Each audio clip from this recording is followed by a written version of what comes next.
Ladies and gentlemen, it is now time! Oh, no. Oh, yeah! I finished these fights. Give me a hell yeah! Top Rope Nation. Learn to love it. It's the best thing going today.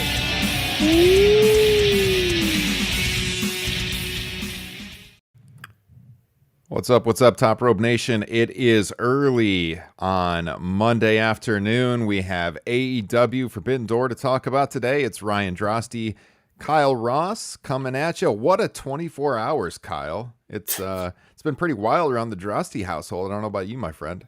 Yeah, just me flying solo in the parenting department. Sounds like I'm not the only one here.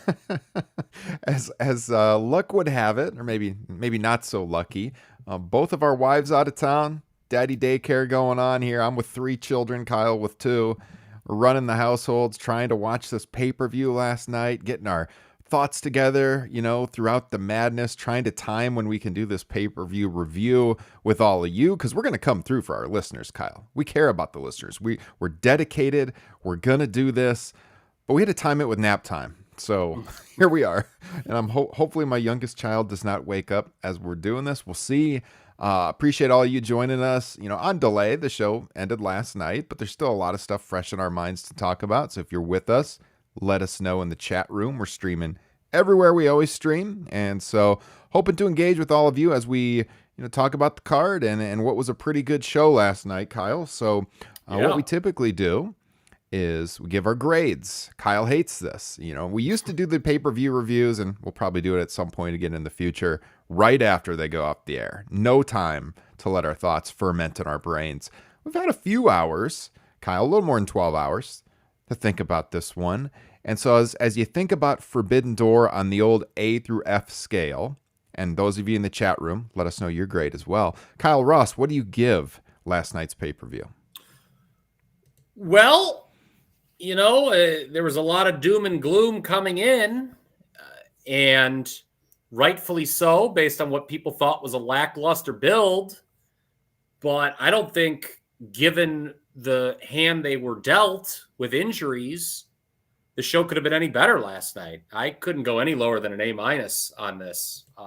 Probably should go A, but, I'll just take a few points off, I guess, because, the build was sloppy coming in. True. Yeah. Am I actually going to be lower than you for like the first time in a long time here? So you're sticking with A-? Yeah, I'll go A-. I thought it was the best pay-per-view of the year, for sure. Okay. I'm at a B+ on this one, I think. It was a very solid show. Really liked it. Lots of really good matches, some memorable moments. I just don't know I can go A on this because I had ringing in my ears, Kyle, what you always say, and I heard you talking about this with Garrett on Observe This the other day.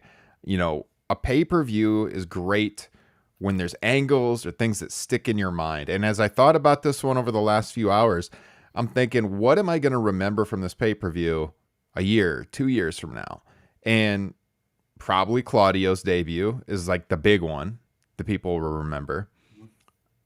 I don't know that there's anything else, to be honest with you. Well, I'll answer this. I think there were 3 things in retrospect that most podcasts, not necessarily ours, downplayed / underrated when criticizing the build, which again was admittedly bad for this. And one of them, and this is to what you just said, was the novelty of the matchups. Mm-hmm. As I'm sitting here watching this show last night, it really felt great watching a series of matchups that weren't rematches from stuff you'd seen before and aren't going to be rematched, Wednesday on Dynamite or rematched a month from now or at the next pay-per-view. So yeah. I think that's kind of the most, and that's the attraction here. It's just the novelty of these matchups. It's kind of like an exhibition pay-per-view. You really can't do an angle here because New Japan's not going to be around. True. To do angles. Unless you would have made Tanahashi interim champion, I guess, and then keep him around a little bit. We don't know what's going on behind the scenes there, if that was even remotely possible. Yeah, exactly. Moxley was the obvious pick going in. I think I talked about it on the show before. I was kind of rooting for Tanahashi to change it up. I'd like to see Moxley get another run as champion when it was more legitimate than the interim, having the interim tag on it. I'm still happy to see him win the title. I mean, love Jon Moxley, and what he's gone through over the last year is pretty incredible for him to reach this moment again.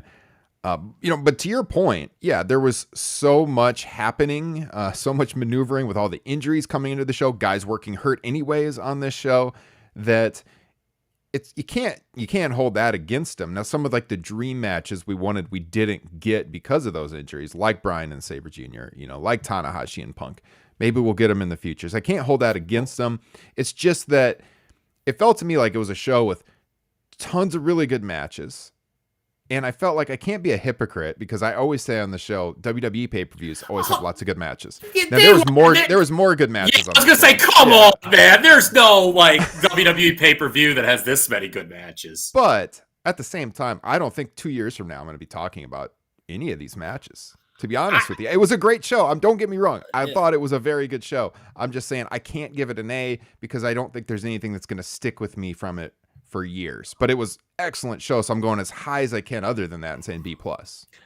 I would say that compared to the last few AEW pay-per-views, Double or Nothing, which we were at, even Revolution, Full Gear, I would be more inclined to rewatch this one than any of the last three that they've done. It was well paced. I thought this show did not feel long at all. And getting back to my earlier point about the three things that were downplayed, underrated coming in, I talked about the novelty of the matchups being one, and that was always going to exist no matter what the matchups were. But I mentioned this when I did the show with Garrett. Thanks to him again for having me on Observe This. But the number of tickets sold, okay? This show was a live event success, absolutely. No doubt about it. Okay. You could talk about until, whatever, until, you're, I don't know, what's the expression? Until the cows come home. Yeah. Until the cows come home. Exactly. That's a good Iowa expression. Yeah. About how, these people that you don't know might be confused by watching the TV about this show. But the bottom line is the people who are predisposed to like this really liked it. Yes. Yeah. And it's really odd that the tenor and the tone about this show really turned when the ratings kind of sank the last 2 weeks. Well, okay. I mean, Tony Khan has gone on the record and said this did over 100,000 buys. If the number of buys is good, is everyone just going to change their tune because of that? I'm just looking at it. Yes, I think it could have been better. I talked about on the Facebook page what I thought they were going to do.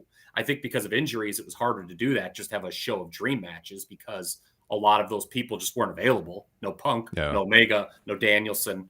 But I don't know. To me, it was a thoroughly enjoyable pay-per-view. So it's a live event success, novel matchups, and the New Japan crew getting to perform in front of people who could react. Let's not forget they haven't been able to do that. You can't cheer, you can't boo over there. Mm-hmm. Yeah. Were you surprised Punk wasn't on this show? I thought it was almost a lock he would be there. I mean, what would he do? Just come out. Wave to the crowd, maybe come out for the main event. I mean, most of those people, everyone that bought a ticket to the show, unless he got it in the last couple of weeks, they thought they were going to see Punk there. It's his hometown. They don't have to fly him in or anything. I just thought he would be there. You could have done even if he's in a boot, they could have done some kind of face off. Honestly, I would have rather have seen that, like a stare down, leading into the future unification match rather than how they ended it. And this is the problem with having Blood and Guts coming right after this show, is they had to build that up. So I understand why they did it. But the ending of the pay-per-view, one of my few criticisms with this pay-per-view is it just felt like dynamite at the end. And Moxley, yet again, kind of felt like an afterthought as they build up for the Blood and Guts match. And it felt like leading up to the pay-per-view, and we talked about this on our watch parties over on Playback that we do most Wednesday nights, that it felt like they were building up like this 6-man match in front of the interim world title match, with the Jericho Appreciation Society and everything. And yet again, that comes out after Moxley wins the titles. I didn't like the way the show ended, but I liked the main event match a lot. So I've seen that as a criticism around the internet. I actually didn't have a problem with them doing a brawl at all, Because, what does everyone complain about? Well, they haven't been building these matches up properly on this pay-per-view. Well, here they're trying to build a match up for the television, and, what's good for the goose should be good for the gander. My issue with the show closing angle with the brawl was the brawling itself. Yeah, it wasn't good. Like Jericho came out and was throwing forearms like he was 92 Hulk Hogan, for God's sake. And, Wheeler Yuta, we love him. But, I mean, my 4-year-old daughter stomps harder when she's trying to kill a stink bug. Come on, man. You might hear my daughter's stomping upstairs before this podcast is over. I mean, louder than that, yeah. Eddie is the only one who showed any fire in that segment. I mean, Claudio did a little bit when he showed up. But that was my issue. I just think it was a lackluster brawl. I didn't hate the idea of them doing it necessarily. Yeah. I agree with Greg. Like I said, I thought they'd do like some kind of stare down maybe to build up to the fact that they had that huge All Out poster hanging, or not even poster, like a banner hanging from the top of the United Center. And that was never referenced on the broadcast. That was odd. Yeah, I thought. Yeah, it was. Well, I mean, going back to your point about Punk, maybe they don't know what he's ready. Maybe they don't have the timetable. Like, you don't want to like get people thinking that the unification match is going to happen at All Out when it might not. Tony Khan, I believe, addressed it in the post-show scrum and said that he just gave Punk the night off to rest because he's coming off surgery.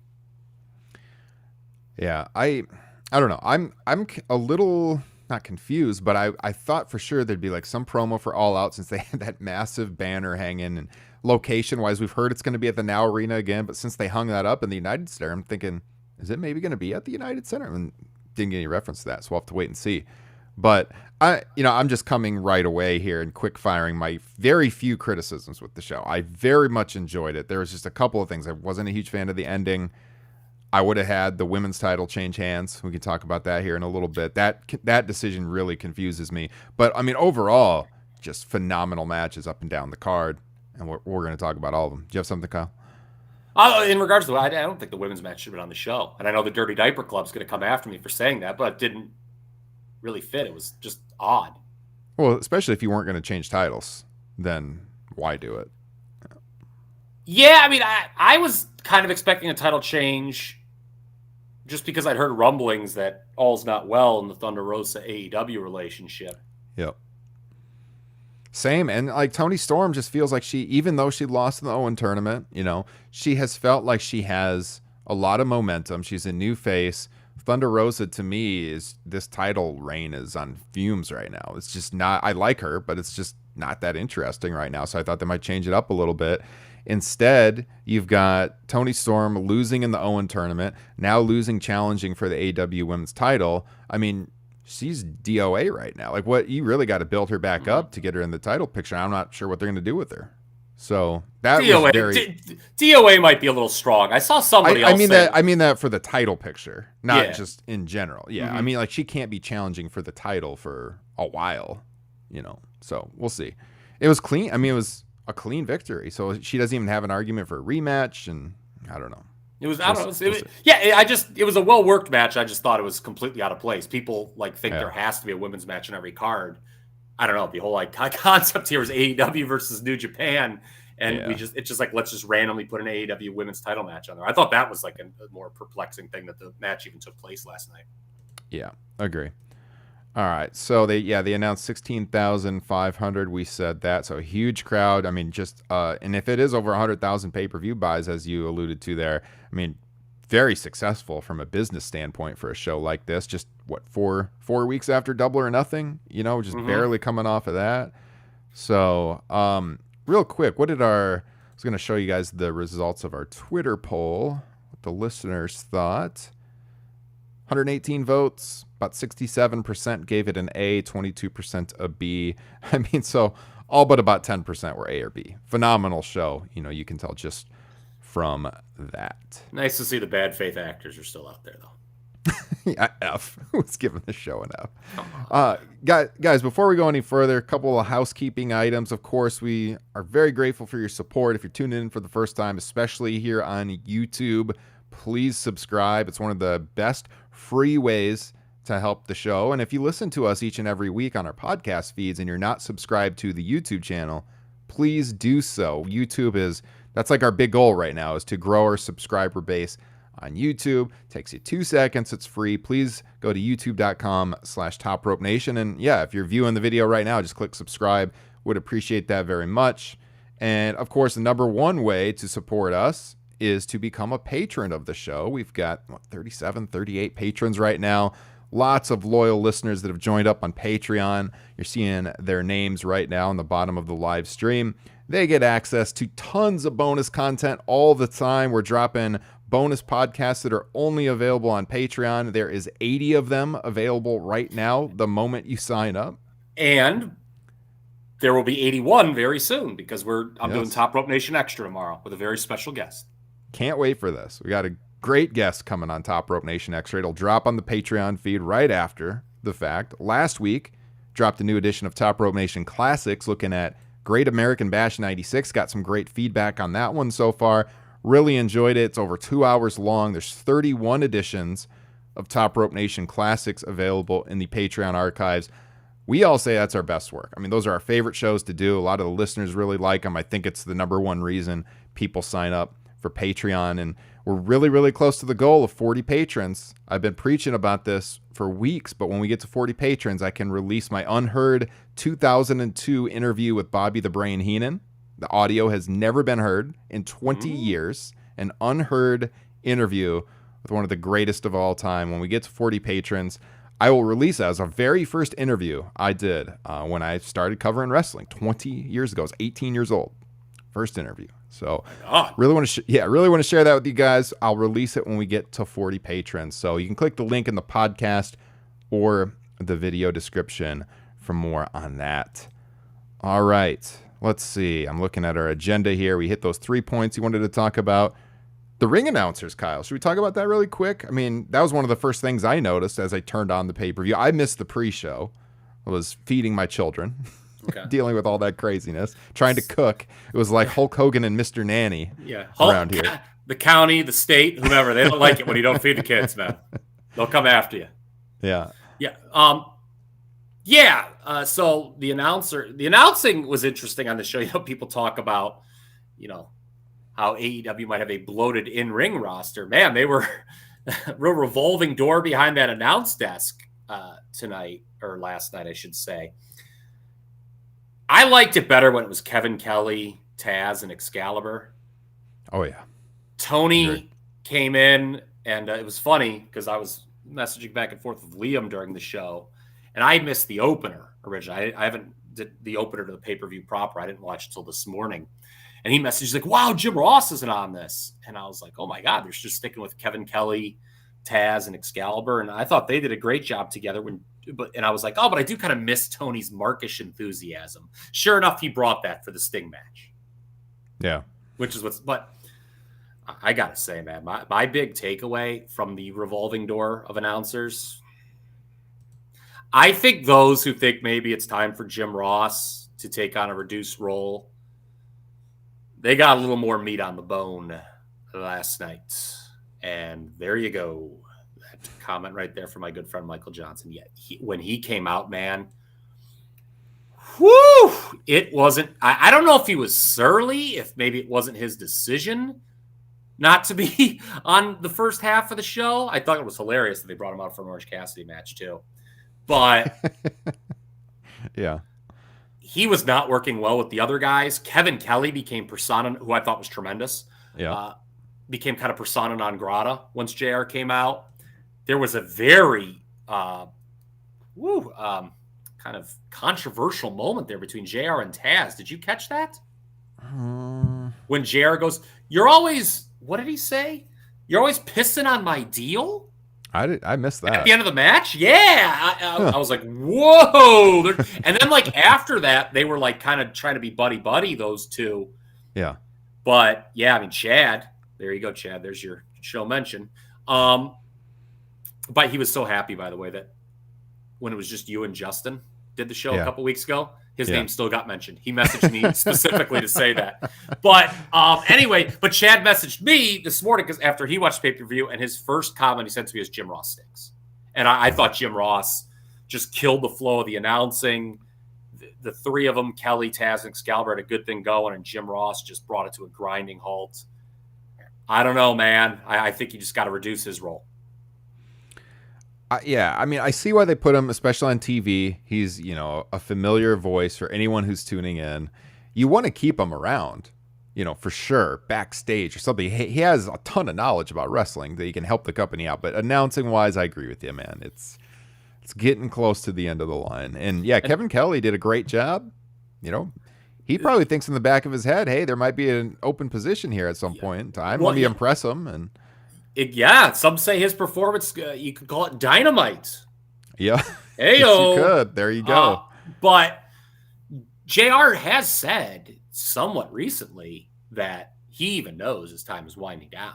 So to what you just said, yeah, I mean, Kevin Kelly might have looked at last night as, hey, there's an opportunity here. Yeah. Just Taz and Excalibur together they're good on, to do dark, but they need someone else with them for a major show. Agree. Yeah, as I started watching the pay-per-view, so the first two matches, I was like in and out of the room. Justin, who couldn't join us today on the pod, he's at work as we record right now, but he actually watched the show at my place last night, and he was watching it, but I was just trying to get these kids to bed, so I had to go back this morning to rewatch the first two matches, and he was raving about the first match, that 6-man. Excellent match. Crowd, I mean, you would expect that. It's Chicago. Huge cavernous building. I mean, it just sounded crazy loud to every single thing that they did. Going back and watching that this morning, I really, really liked it. So you had Jericho, Sammy Guevara, Minoru Suzuki, who got just a massive pop when he came out. Suzuki was the most over of anybody in this match. The heels, by the way, with the two sing-along entrances. Yes. You don't see that very often. Taking on Eddie Kingston, Wheeler Yuta, and Shota Umino.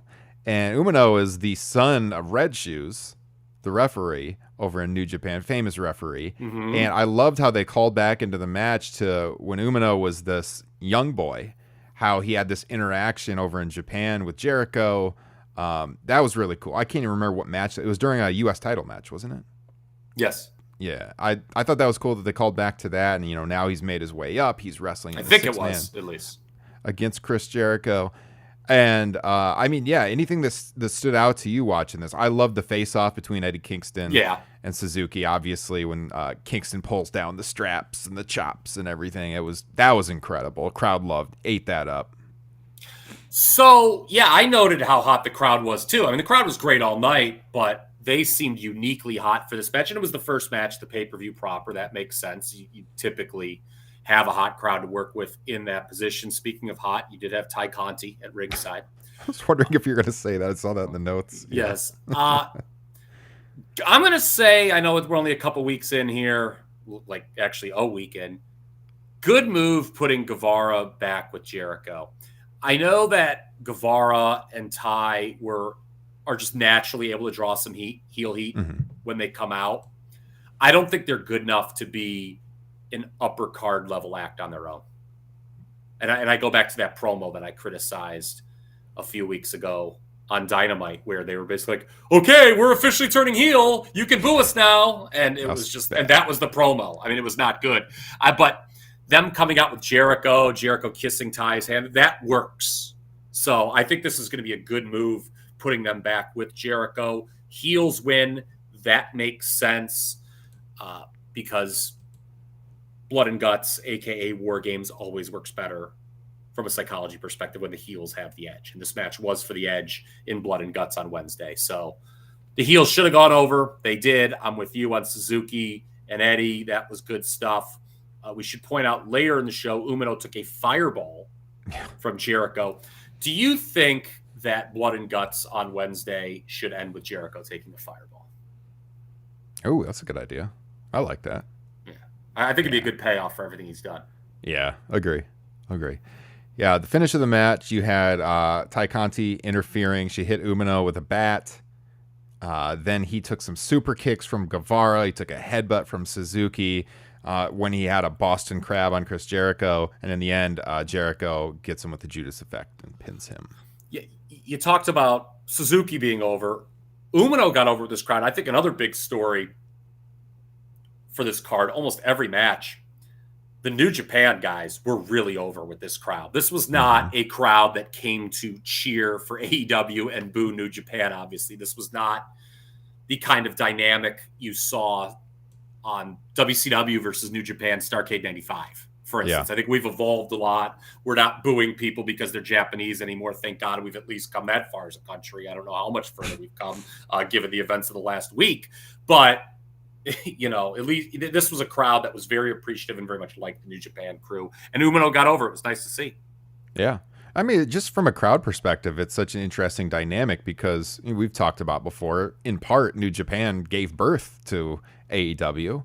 And, you know, a lot of this fan base was watching New Japan very closely for years before AEW because they were giving them the product that they weren't getting here in the States, unless it was Ring of Honor, I guess. But, you know, they were giving them what WWE wasn't giving them on a national basis. And now, you know, you can do these shows and there is a lot of familiarity, especially with the people that are going to travel in for a show like this. Absolutely. So FTR continuing their big run here, you know, the hottest tag team by far in the company. And we had them taking on United Empire, Roppongi Vice. Very, very good match again. So you mentioned the scrum earlier, right? Did you see a lot of that? Not all of it, but I know some of the key things that were said. Yeah, so Tony basically gave Rocky Romero tons of credit for the show coming together. You know, he said he was the guy he was talking to back and forth constantly to set up. So, you know, about to go into talking about this match, it makes sense to bring that up. But Rocky Romero, I mean, if you enjoyed this, there's a lot of credit to be given to him, according to Tony Khan. But in the end, yeah, I mean, you see FTR now, they've got the IWGP World Tag Team titles along with the Ring of Honor World Tag Team titles. They go over here. And the AAA Tag Team titles. Yep. So 3 sets of belts. Need those AEW belts. Yeah, I was going to say, they don't have the AEW ones. Man, do you think they hold off the rubber match with the Bucks for All Out? I probably would. I think you got to. I mean, unless their ratings really sink throughout the summer. Yeah. And you react to that. But it seems to me that is the destination. It was kind of teased a bit in commentary because, I can't remember who said it, but someone's like, FTR is hot right now as any tag team in the world. And somebody's like, well, except for maybe the Bucks. So it would make a lot of sense to do something. I don't know if they're going to gimmick it up at all or whatnot, but that's a destination that makes a lot of sense. Because FTR, remember, they held the ROH belts up and maybe the AAA ones too when they confronted Jurassic Express a few weeks ago on TV. My God, it might have even been a month or so ago at this point, and that just went nowhere. Yeah. Hugh mentioned in the chat that FTR was great on the media scrum. They were excellent. I mean, they talked about especially Dax, like how he grew up a wrestling fan, told some funny stories about how when he would go to school, he would hit these tree branches on the way down the sidewalk and pretend they were wrestling fans and wanted that to be him someday. And they both joked about how when they capture all the titles, they're going to lose their smiles and retire. That was pretty funny. That was pretty funny. Good. Yeah. They were excellent on the media call. Go ahead. What do you think about Dax doing the worked injury here? Do you think he did that spot only because people are freaking out about this mounting AEW injury list? Or was that just totally independent of that? That probably plays into it. I wasn't a huge fan of that, to be honest. It kind of took me out of the match a little bit. Justin, who's not here, but he was watching the show with me, he agreed. And we were a little worried watching it. And, if that was the plan, it could have been. Damn you, AEW, because I don't want to see Dax Harwood go down now, too. It worked out with what they were planning and stuff, but we were pretty nervous there for a while. Yeah, I mean, I think it'd be interesting if you just watch it back and you just know, okay, he's all right and he's coming back. There were enough people on Twitter after the initial rush of, oh my God, not another one. Yeah. That's people were like, no, come on, that looks like to be a work. And so I was pretty comfortable he was coming back. And it wasn't as good as the opener of this match, but I don't think that's really surprising. The right team won too. FTR obviously should have won this. They're just much better than the other two teams. I agree. And yeah, that is FTR and Bucks. They had a really good match before a couple of years ago on pay-per-view. And I'm sure this, when they actually meet up again, it's going to be great. I just think they're both always on fire. Yeah, Young Bucks, they're great. They're always phenomenal. FTR, I just feel like their careers are on another level right now. They feel like they have so much momentum behind. I mean, this is a team that traditionally didn't sell a lot of merch, and their merch is like flying off the shelves right now. All their new shirts they're releasing on Pro Wrestling Tees are always in that top 10. And they just feel like they have so much momentum. When that match actually happens, it's going to be huge. Yeah, that match on Dynamite, what was it, a couple weeks ago, or months ago, I should say. That was better than the first one, I thought. Yeah, I would agree. Yeah, we said the pay-per-view one, or the first one that they had, I remember reviewing that, and we liked it, but we weren't as high on it as the internet. No, I wasn't. It was WWE-esque, actually, which sounds shocking, I know, to some people, in the sense they were yelling their influences at you. You know how I talked about this a bit on Garrett Shaw, WWE television? It just screams at you the most obvious things that you're already watching. And I remember they just started like doing other teams' moves and stuff. And that's right. Yep. Yeah, it was a good match. I just thought it was a little overrated at the time, because that was 2020, wasn't it? Yeah, and the dynamic just didn't work at the time either. Yeah. That feud wasn't clicking. It didn't feel like FTR was clicking like they were now, and in time for that second match that we saw, and certainly what'll be for the third. Caprice Coleman, by the way, as we continue with the revolving door of announcements, I like him a lot. He's someone that, like, if you paired him and JR together, I think it would be better. I think JR gets a little surly when his his acumen feels threatened when there's a Kevin Kelly or an Excalibur out there. JR, throughout his career, is used to being the smartest guy at the desk. Right. And I think he feels a little threatened. And I'm not saying Caprice it doesn't have a high, he does. But I just think Caprice, he brings an enthusiasm that would play off JR a little bit better. Mm-hmm. If you're looking for a partner with JR, maybe they could pair those two together. Yeah. All right. So the All-Atlantic match, we joked a lot about the creation of this title, I think for good reason, coming into the show, especially on our watch party that week on Playback when they unveiled it. But, I mean, the story of this match, this Clark Connors. Yes. My God, Kyle. This kid won over this crowd throughout. So you had a title that no one seemed to want. Yep. Meaning fans. Mm-hmm. And you had the late substitution with Connors coming in. And, it's a four-way. No one likes those. But by God, this over-delivered and then some. This was one of my favorite matches of the night, and it's one of my favorite four-ways I've seen in some time. Because I loved the dynamic that they leaned into with Connors. No one thought he'd kind of deserved to be in the match. Mm-hmm. And he was early on, he just would run into Miro and just constantly be discarded like he was nothing. Yep. And that dynamic was great because it built to the big spot in the match where Connors put Miro through a table to get kind of his revenge for getting ragdolled the whole time. And the crowd was with him, man. Chanting his name. Yeah, and that's pro wrestling. So I absolutely loved the in-match story they told between Miro and Clark Connors. I thought Miro was going to win. Mm-hmm. Here, I think a lot of people did. God, his presentation is tremendous. The idea that he had this one weakness, but it's been the neck, but it's been fixed now. Don't mind Pac winning. I guess I would have preferred Miro, but still, I thought this was a tremendous match. One of the best of the night. Agreed. Yeah, it was unique for a Fatal 4-Way. Didn't follow what we've seen at times from WWE when they've done the Fatal 4-Way. And yeah, you get the young kid over during the match. He takes the finish, which makes sense. He protects some of the other guys. I assumed Miro would win too. Was shocked by the finish actually that Pac win, but I don't have a problem with it. Yeah, I mean, once he took the mist, you knew Miro wasn't winning. Yeah. So it was an excellent match. It felt like when Miro had Pac trapped in the camel clutch, that people were expecting that to be the finish. I was only like, oh, they're going to get Pac to tap. I assumed they were going to do a pass-out finish, but that was much ado about nothing on my part. So, yeah, you talked about the usual kind of missteps you see with four ways. This had the great Miro Connors interactions that we talked about. And then Black and Pac made sure the match was never boring. They were the glue guys.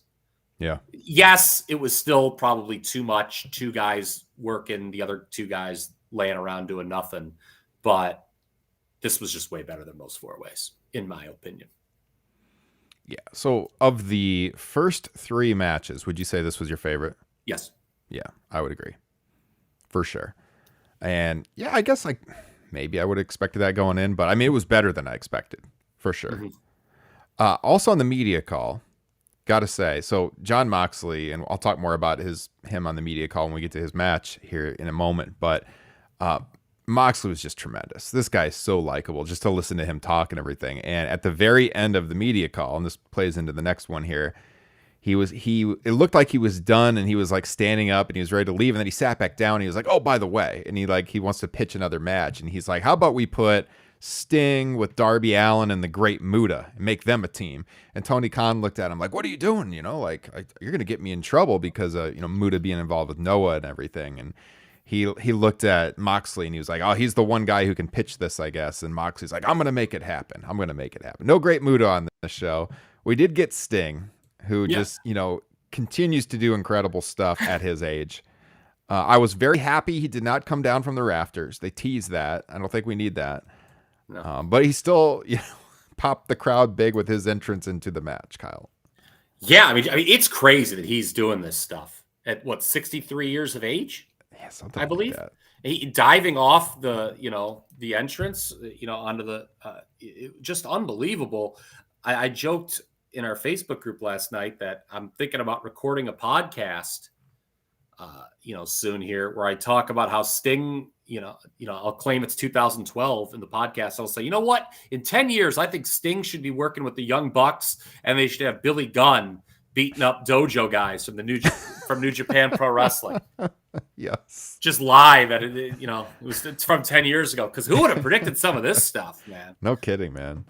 And that it would be good too. Yes, yeah, that it wouldn't be embarrassing. Very good. Yeah. I mean, Sting is look. He forgot his spot towards the end and had to kind of be, hey, get back in there, Stinger. But so fun, man. And no sell. And there's some people who hate just random no selling. I am not one of those people. So I loved him no selling the double super kick. So yeah, this was another fun match. We're 4 for 4 at this point. Oh yeah.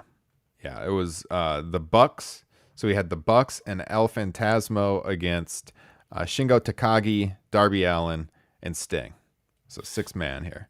My only criticism of this is Takagi, who we all know is great, really didn't do much or stand out. No, I agree. And yeah, coming in, you would think he would stand out. This guy's done excellent work over the last couple of years, but no, not so much. Maybe just try to make sure he doesn't get hurt. Yeah. I mean, the New Japan, they've got an injury list as well. Yeah. So what was there was a chant here. I'm looking up, and I was laughing so hard. Hold on here. Twist his tits. Oh yeah, that was kind of odd. The titty twister thing. That was a little strange. Yeah. I laughed. That was what Sting forgot the spot on, right? He came back in and then he did that. Yeah, exactly. How could he forget that? No kidding. Come on, man. Come on, Steve. But the dudes with attitude took the victory. Yeah. Yeah. I'd love to see it. One last interaction between Sting and Muta, by the way. Oh my God, me too. Be awesome. Good call, Jon Moxley. Make it happen, Jon Moxley. Will it into existence. We talked kind of about Thunder Rosa and Tony Storm. It's a decent match. I mean, we've got a high bar at this point coming off of those first 4. But again, I was just shocked that they didn't do a title change here, especially since it made it onto the card. Like Thunder Rosa a lot, like I said earlier. Title reign is totally on fumes at this point in time. I wanted to see him change it up. Tony Storm just felt like the right person to go with. But nope. Rosa retains. She was in the media scrum afterwards as well. Came off likable. I mean, she's a very likable person and everything, but I'm not a fan of her retaining here. It didn't bother me. I don't know. I just don't think either one is the star of the division, which is kind of the bigger issue. That's true. I think, Jade Cargill having what is, I think, kind of recognized as the second title is the issue, because I think she's the bigger star than whoever's going to hold the women's world title at this point. Yeah. And then you have Britt Baker, who's a bigger star than both of these two as well.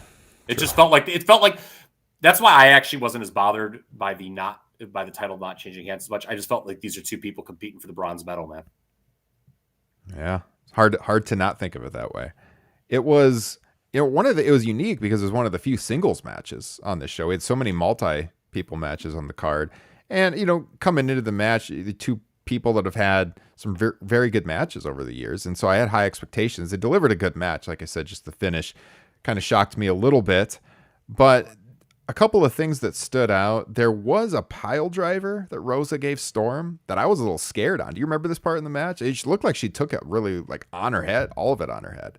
Looked pretty brutal. They had a chop off during the match that looked pretty wild as well.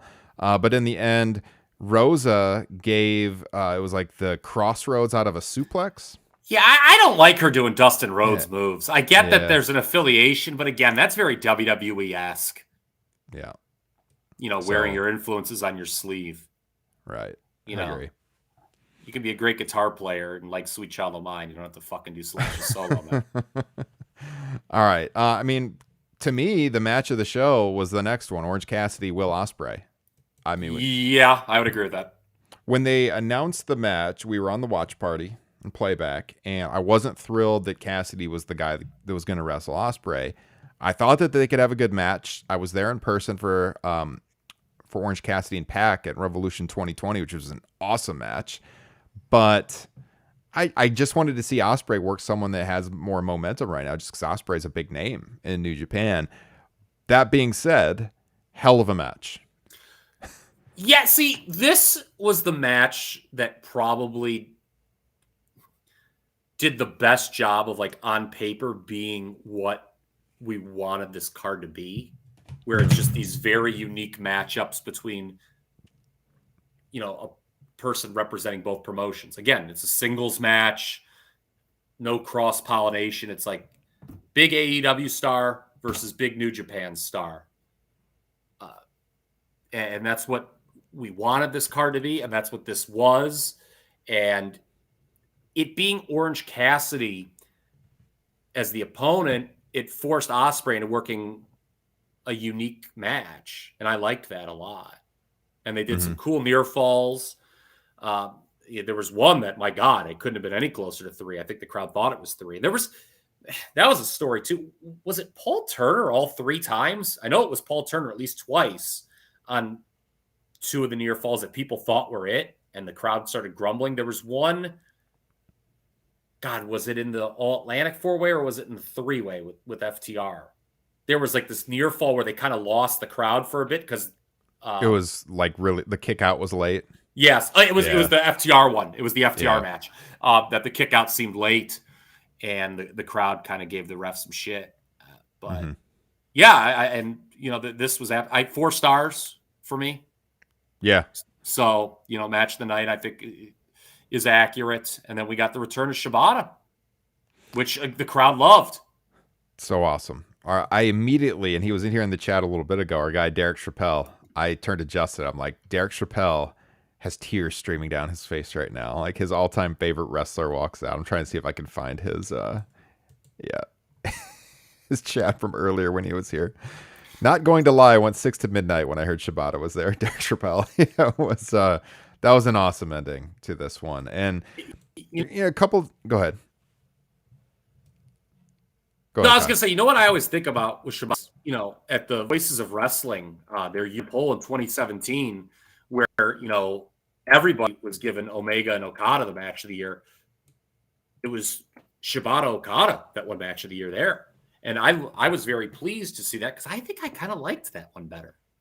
I mean, obviously, there's sort of you have to get your moral compass out because of what happened to Shibata there. But I don't know. I remember, at the time, kind of being afraid to vocalize that. I'm like, did I like Okada versus Shibata better. And, I was very pleased when the Voices of Wrestling recognized that match at the time as their match of the year, 2017. Cassidy was rumored to be, or Fightful reported he would have new theme music coming out for this match. He didn't. He is apparently still going to have new theme music, which I love the Pixies theme song. I'm kind of surprised that they're changing it, but I guess he used Jefferson Starship on the Indies. Yes, Jane is the name of the song. Yep. And all right, I'm glad you brought this up because we need to talk about this. This is very Tony Khan-esque. I think this is a mistake. I agree. Everyone knows that he's so associated with that Pixies song now. Well, it's a great theme song. And it's a great song. Like people, like my wife thinks it's cool that he comes out to it. My wife couldn't give two shits less about pro wrestling. Okay. But she looks up, she's like, oh, that's cool. He comes out to that. And like, I had a buddy of mine, message me once saying, oh, I heard some guy at AEW comes out to Where's My Mind. He like read about it on some music blog. So it got cred like by using that song. And like, I'll tell you what group has no cred musically. Fucking Jefferson Starship.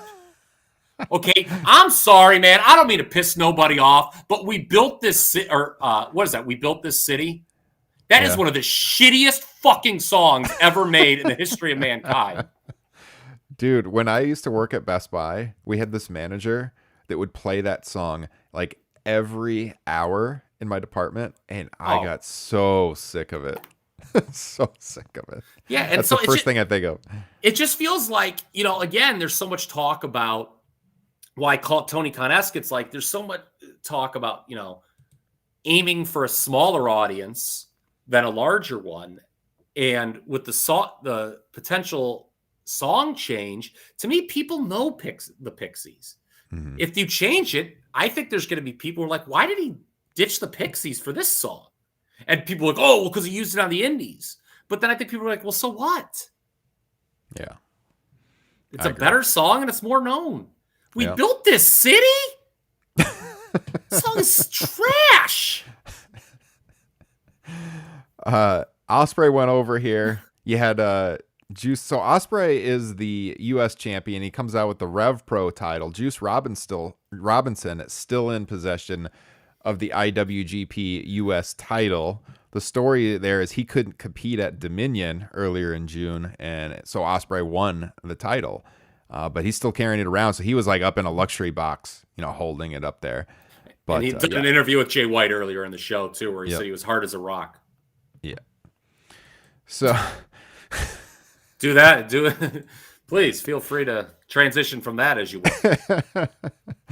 Well, this match was phenomenal. Check it out if you didn't see it. Worth watching. Match of the night, to me, for sure. But moment of the night, perhaps, was when Mr. Claudio Castagnoli, or Claude the Bod, as I called him here at my house, came out to face Zack Sabre Jr. Claudio, of course, the former Cesaro from the WWE, but if you've been watching him a long time, you knew this was his name from the Ring of Honor days, his real name. And he comes out as the new member of the Blackpool Combat Club, hand-selected by Bryan Danielson to take his spot against Zack Sabre Jr. Look, very worthy replacement, technical wrestler, not as good as Bryan, but pretty freaking good. And so, the crowd reacted. They didn't actually show the stage first. They just showed the crowd. They shot the crowd reacting to his entrance. So they saw, like the Swiss Cross or whatever, or his name come up on the screen, and just exploded when that was him. And he got a huge pop. You got everything in this match that you would expect from a Claudio match. I almost said Cesaro. You got the spin multiple times last night. Although he sold the arm when he did, he didn't do it a bunch of times during the match. What a true pro. Yeah. So, although it wasn't Bryan, hopefully we get that down the line. The match didn't disappoint. This is a 4-star-ish match as well. Yeah, losing Bryan Danielson sucks, obviously, but, this was the best possible replacement they probably could have done. Yeah. Pop of the night, would you say? Yeah, for sure. Yeah. Jonathan Gresham was another name. That wouldn't have worked. I still have a bad taste in my mouth from that awful Dalton Castle match. Was that on Rampage when they did that horrible exchange? God, I'll never block that out of my mind. But and Gargano, I don't think Gargano fits the bill for the Blackpool Combat Club. To me, no. what a group here you got now. Moxley, Claudio, and Danielson. Mm-hmm. So yeah, Gargano would have not worked at all. I mean, we criticized his heel run a lot in NXT, and not necessarily do you have to be a heel here, but you got to kind of come off as a badass, and I just don't think Gargano really. No, has that's it not in him. And there's lots of possibilities now moving forward for Claudio. Yeah. Because he's coming in at a time where, we'll get into it because there's another name on the long list that we're about to get to. But this injury list is very severe in AEW. That's one of the big talking points coming out of this show is just how many people are hurt. I mean, it's like 20 people. Mm-hmm. So Claudio coming in now, he's going to be in that featured position that he always wanted to be in WWE. And okay, there's the history with him in Kingston that they're going to tease. And they teased it after the brawl last night with them having words. So are we going to get Danielson and Claudio against Eddie and like Moxley? Or is I hope so. Or is Moxley, or is it going to be Blackpool Combat Club against like Eddie and Santana Ortiz? Regardless, I think there's a lot of dynamics at play, and there's a lot of guys here in AEW Claudio could work with. Has obviously stayed in tremendous shape. I'm going to be honest with you. Before it was reported earlier in the day that he was the guy, I had heard rumblings that he was heading back to Titan Sports. Oh, God. And it seemed like maybe he would, that he had been spotted at the Performance Center even. Some people were saying. Did you see that on Twitter? I didn't see that. I mean, I had heard he was working out in Florida, but not specifically at the Performance Center. Well, he's definitely working out because, man, he is in great shape. Mm-hmm. Great shape for his age. And so, yeah, I think it's a good spot for him. WWE probably thinks they're cool because they've got, Giovanni Vinci still on their run. So, that's just another, Vince like, pal, Italian, Swiss, who gives a damn? He's bald, he's European. Probably is the mindset. Yeah. That's what he's thinking. It opens up a lot of possibilities. You're right. For a promotion ravaged with injuries, to plug in a guy like Claudio here, it's exciting. Gives you a lot of options this summer. So yeah, and give a lot of credit to Zack Sabre Jr. because, once Claudio came out, you knew he was DOA. Sabre, that he was going to lose. But he was a real pro. Great match. Yeah. Imagine thinking Cesaro was, quote, too Swiss. Pardon me, Claudio. Too Swiss? This stable is just unbelievable. What kind of criticism is that? That's what Vince said in that Broken Skull session. He's like, maybe it's because he's too Swiss. Austin looked very good. Like, what does that even mean? Yeah. Because Austin's like, I like this Cesaro. Why don't you push him more? And Vince was like, he's not connecting. Maybe it's because he's too Swiss. Not connecting. Too Swiss? Very few people, not his whole run, but that pinnacle a few years ago where you had the Cesaro section signs everywhere. Not connecting. This guy was connecting better than almost anybody in the company. Too Swiss? What does that mean? He doesn't want to get involved in world wars? Yeah. This Aaron had it in the chat here. He was at Flatbacks, which is Spears and Tyler Breeze's place. That's what I'd seen. He was working out in the ring down there. Yep. So, yeah, phenomenal shape. Didn't miss a beat. Excellent debut. You knew he was going to win, like you said, Kyle, the minute he came out. But just another excellent match. Yeah. But, you know what, though? They didn't lose the crowd. No? Really? And people were fired up. Yeah. Another four-way IWGP World Title match. Jay White defending against Adam Cole. Working hurt. Mm-hmm. Hangman Adam Page and Kazuchika Okada. My God, this crowd extremely excited to see Okada. I had a little FOMO here, Kyle. I've never seen Okada in person. That's on my bucket list. I was planning on going to the show when they announced it. Pretty easy drive from where I'm at. Could have got tickets this last week. Had someone offer me some really good tickets to the show. Just couldn't do it. My wife was going to be out of town. Would have had to get childcare. And God, I got to see Okada at some point in time. He got a huge pop. Although they didn't do like the dollars raining down, which is a little surprising. But I'll tell you what, he didn't do much either once the bell rang. He was very over, but it seemed like he was kind of, back to the earlier point with Takagi, it seemed like he was kind of working safe, which is, sometimes you can do. We had the Rainmaker. I got the shirt on. The Rainmaker dodged during the match. And I didn't get that. Yeah, he didn't do a whole lot during the match, but he made the journey over to the United States. He was in the post show scrum, media scrum as well, which was cool. This was another phenomenal match, Kyle. I kind of felt like maybe it telegraphed a little bit the main event. It was kind of hard to avoid that because I thought that if they were going to put the title on Tanahashi, then like Hangman might win here or something. Like they'd have to do a trade, And so when White retained, my thought was Tanahashi ain't winning. Yeah, well, my thought was, AEW mounting injury list. They're not going to just give New Japan a guy, even if it's just for a short-term deal, probably to be their champion. I don't know. This match was kind of the one that I remember the least, sort of. And I think might have been, to be honest, my least favorite match of the Forbidden Door. It wasn't as for 4-ways. It wasn't as good as the All-Atlantic. No, it wasn't. And then obviously, part of that is the finish. Cole was very clearly, legitimately hurt, and it led to the what was obviously not the planned finish. And he's going to be out for a while, it sounds like. Yeah. So that's another one. Tony Khan. I guess it's a good thing that he signed so many people because he's got to push some guys now. Mm-hmm. Yeah, and up until that finish, it was a pretty damn good match. Again, not as good as the earlier 4-way, but yeah, when how did that go down? White took out, I can't remember who he took out. My notes for the show are not as comprehensive as they usually are with the children situation, but he took out one of the guys and then he crawled over and he pinned Adam Cole, who was already laid out and didn't come off at all like that would be the finish of the match, and it was, and it kind of shocked everybody. And yeah, the finish kind of lost me a little bit, came out of nowhere, but before that was a pretty good match. Yeah, he had taken out Okada with a Blade Runner. That's right. And then got the I don't know, Jay White's kind of divisive, I feel still, even though he's much better than he was once upon a time. It just, it felt like he was the least over of these four. Yeah. And but you knew he was going to win. I mean, he just won the title. So, I mean, it'd be weird if they did that title change at Dominion and that just had him lose.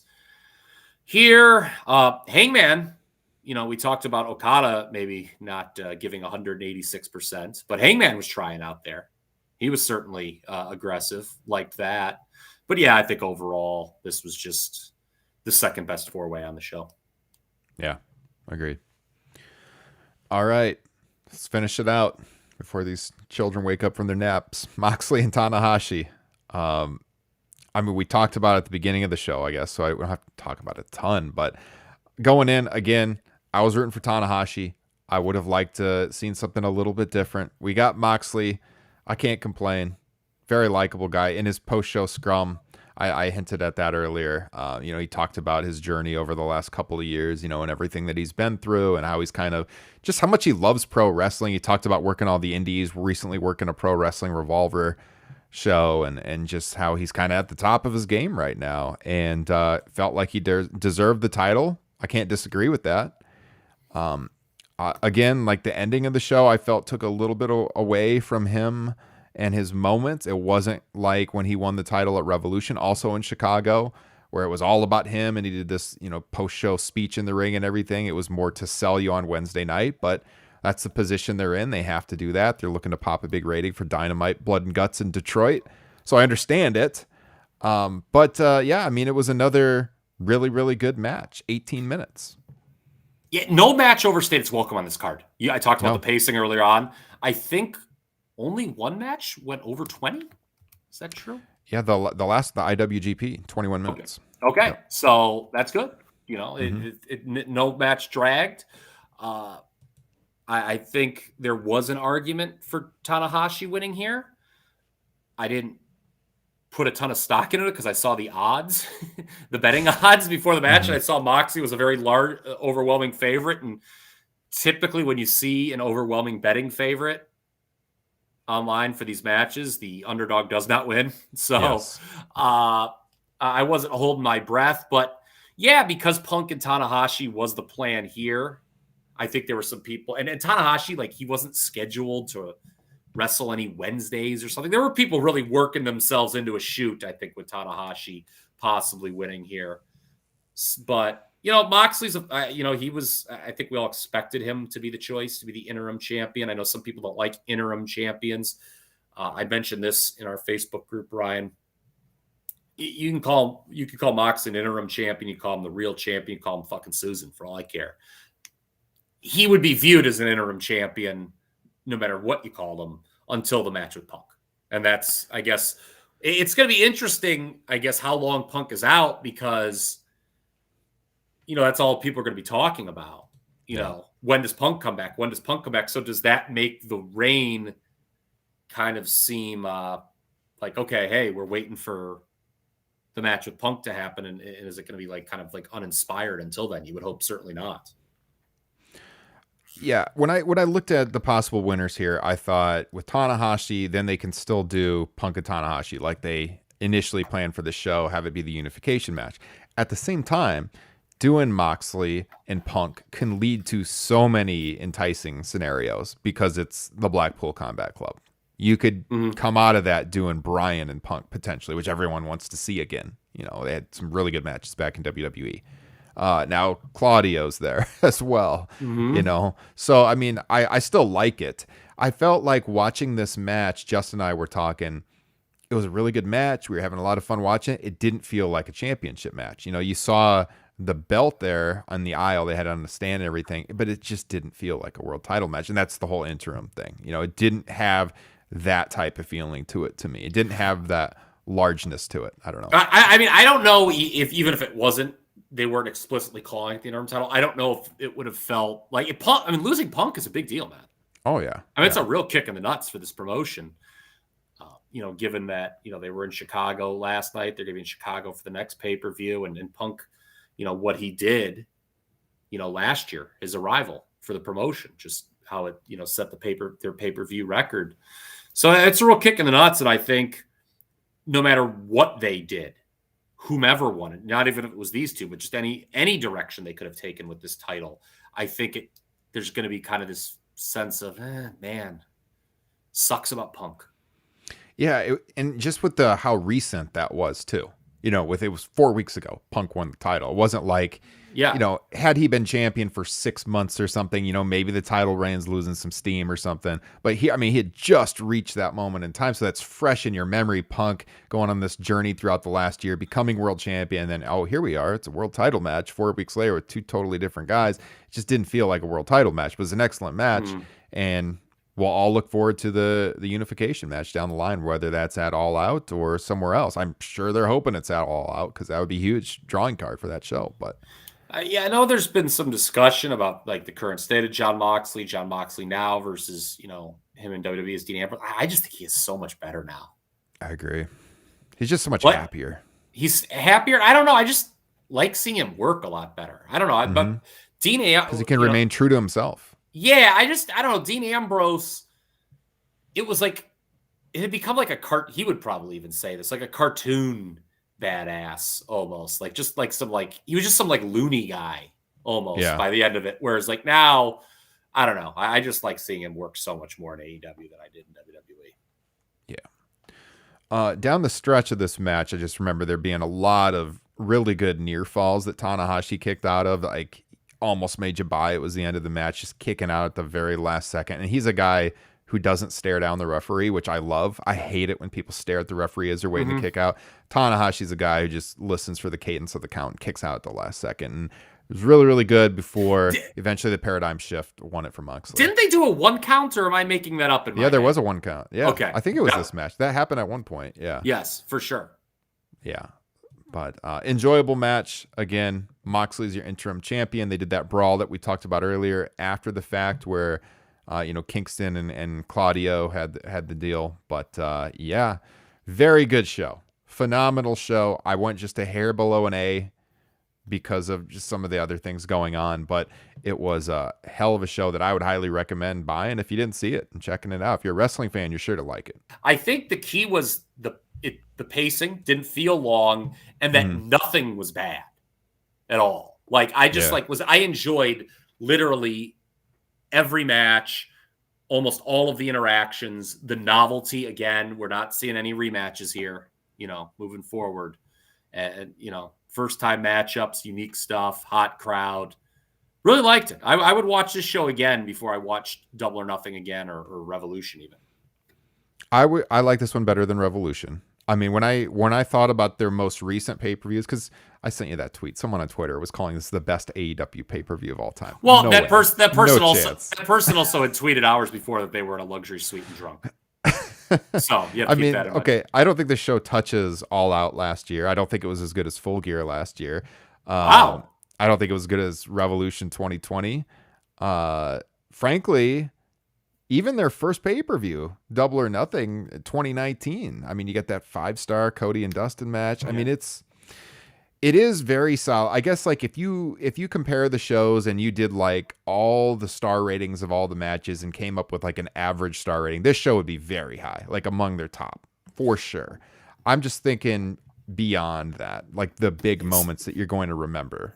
I just think it's tough because you can't, again, I'm going to go back to the earlier point here that it's an exhibition pay-per-view, basically. And so it's hard to do something where it's like, oh, like you can look back 6 months down the line and this was the start of this feud, because you really can't do that based on this. Like, I agree with you, which is why I think it can't live up to that. But see, to me, it's the novelty. I don't know. This had a novel feeling where it's like, I think this was the best show since All Out in Chicago. I thought this was better than the last. Like I actually had to look up other than Punk. Like I remembered Punk versus MJF, obviously, which was better than anything on this show, that one match. And I remembered Hangman and Cole wrestled at Revolution and Eddie and Jericho, but I actually struggled to remember the rest of that card. And then Double or Nothing, I just felt like there was that show. There was a lot of meaningless kind of stuff. Like I wouldn't give Anarchy in the Arena 5 stars like Meltzer did. I thought that was a little shocking, quite frankly. Mm-hmm. Yeah, I mean, I can see the argument. I think they're all close. I do think they're all close. I just personally, I would rank it ahead of Revolution. I'd just a hair below some of those other ones. But you get to the very tippy top shows they've ever had, like Revolution 2020 and All Out last year. I don't think it's close to those. No. I mean, those and the first Double or Nothing, those were kind of transcendent pay-per-views for the company. It felt like those are the top 3 for sure. They're all close. I mean, you always get your money's worth. $50, in this day and age, when you got Peacock for $9.99 a month, and you get every pay-per-view from the WWE, it's a harder ask, but I don't mind spending $50 on these shows, and they always live up to it. And this one certainly did. It was an excellent show. Yeah, there hasn't been a bad AEW pay-per-view since the disastrous exploding barbed wire death match one. That was a good pay-per-view too until that. I mean, that match was very good until that. Yeah, that match was great, and then it wasn't. Yeah. Isn't that wasn't that our post show where the "It's Not Effing Good" Ryan came from? Yep, that absolutely is. All right. Let us know what you guys think. I mean, hit us in the comments. You can always email us, topropenation@gmail.com. Comment on the video. Let us know your thoughts as well. Like Kyle said at the beginning of the podcast, we got Top Rope Nation Extra dropping this week for patrons only. So sign up if you want to hear that. Probably going to re-release something this weekend that we did around 4th of July time recently. There was a really good show. I think I'm going to pump that one back out.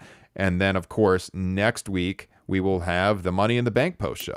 That's coming up. We're probably going to have 2 Money in the Bank reviews because I can't do the flagship one.